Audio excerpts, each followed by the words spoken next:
সাভারে জাতীয় নাগরিক পার্টি এনসিপির পদযাত্রা পরবর্তী সমাবেশ চলাকালে বোমা বিস্ফোরণে কয়েকজন আহত হয়েছেন। তাৎক্ষণিক প্রতিক্রিয়ায় এনসিপির আহ্বায়ক ও বিরোধী দলীয় চিফ হুইপ নাহিদ ইসলামের নেতৃত্বে প্রতিবাদী মিছিল করেছে দলটি। এ ঘটনার তীব্র নিন্দা জানিয়ে দ্রুত জড়িতদের আইনের আওতায় আনার দাবি জানিয়েছেন দলটির নেতারা। সরকার দিল্লির প্রেসক্রিপশনে বাংলাদেশ চালানোর ব্যর্থ চেষ্টা করছে। জুলাই গণ অভ্যুত্থানের দ্বিতীয় বার্ষিকী উপলক্ষে জুলাই পদযাত্রা সমাবেশ আয়োজন করে জাতীয় নাগরিক পার্টি এনসিপির ঢাকা জেলা শাখা। গাজীপুরের কালীগঞ্জ থেকে সোমবার রাতে পদযাত্রা আসে সাভারে। পরে সেখানকার থানা বাসস্ট্যান্ড ঈদগাহ মাঠে সমাবেশ করে এনসিপি।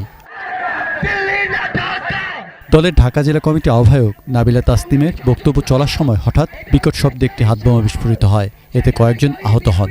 বিস্ফোরণের সময় এনসিপি আহ্বায়ক ও বিরোধী দলীয় চিফ হুইপ নাহিদ ইসলাম, সদস্য সচিব আক্তার হোসেন এবং উত্তরাঞ্চলের মুখ্য সংগঠক সার্জিস আলম সহ কেন্দ্রীয় নেতারা মঞ্চে ছিলেন। পরে নাহিদ ইসলামের নেতৃত্বে এনসিপির নেতাকর্মীরা সাভার মডেল থানার সামনে গিয়ে প্রতিবাদ করেন। ঘটনায় জড়িতদের দ্রুত আইনের আওতায় আনার দাবি জানান তারা।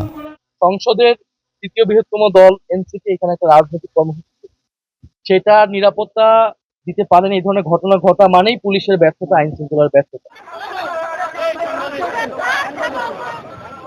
এর আগে গাজীপুরের কালীগঞ্জে পদযাত্রা পরবর্তী পথসভায় সীমান্ত হত্যা বন্ধের ব্যবস্থা নিতে সরকারের প্রতি আহ্বান জানান এনসিপির আহ্বায়ক নাহিদ ইসলাম। সীমান্তে সাধারণ বাংলাদেশিদেরকে হত্যা করছে বিএসএফ বাহিনী। আমরা দেখছি সীমান্তে পুশিং হচ্ছে এবং এই সরকার যে নিজেকে জাতীয়তাবাদী সরকার বলে জাতীয়তাবাদের নামে ব্যবসা করে, সে সীমান্ত হত্যা বন্ধ করতে পারছে না, সে পুশিং বন্ধ করতে পারছে না। ফলে আমরা বলবো সীমান্ত হত্যা বন্ধ করুন, জাতীয়তাবাদের নামে ব্যবসা বন্ধ করুন। Saikat Dasgupta, desk report, ATN news.